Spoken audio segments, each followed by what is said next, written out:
what Kaiser says here, Kaiser 2010 says, biological risk factors can be defined as anything that impinges on the child from conception to birth. And many people will be surprised to hear that criminal behavior can be broken down and identified as early as conception, which is exactly what you're trying to state here. That becomes an obvious fact, especially when you try to have an understanding of tracing the person's genealogy down the track, and then you find out that possibly his grandfather or great-grandfather was into a criminal act in the past, and then this is now evident in this young person's particular behavior. But let me, backtrack you a little bit and try to have a sense of how we can easily, narrowly, and comprehensively understand a criminal behavior within these three lines: motives, means, and opportunities. Okay. Three of them in an embodiment to look at the three broad categories which you stated earlier: sociological, psychological, and biological. What sense would you give us out of this particular three things I mentioned: motive, means, and opportunity, in terms of the defining behavior? Motives: you want to do something. You want to get money. You want to travel to Abuja. You don't have any money. That's a motive. Means: there is somebody, your neighbor, just came from the bank with some money. So the means are there for you don't have the motive.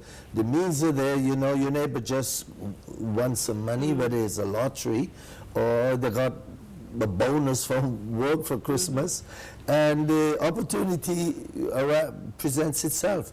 The neighbor goes to take a bath, and you just jump through the window and take the money.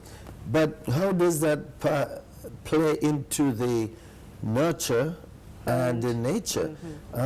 If the brain, all of us have serotonin, and serotonin is what actually controls our behavior and our mood.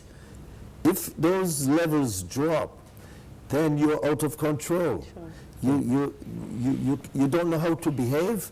We see you behaving badly, but you don't know that you are behaving badly. And you want to know, why are they so upset at me? I'm not doing anything. So when we blame the criminals for doing the things they do, sometimes they're not aware of how they really are indeed acting. And that is why your criminal justice system here needs to have these counselors and these people on the job working with the courts and the police and with your social services to bring these people in. They can be fixed, males, for example, males have testosterone. Yeah. And the testosterone is an aggressive fluid that we produce. Secrets, yeah. Exactly, it's aggression. So when those aggression comes in, what do we do with it? We tend to become warriors and fighters and rapists and those sort of stuff. The things that will give us control using our strength it comes as a result of testosterone. So all of these are the things that people look at. Criminologists, psychologists, sociologists looks at to measure the crime and criminals.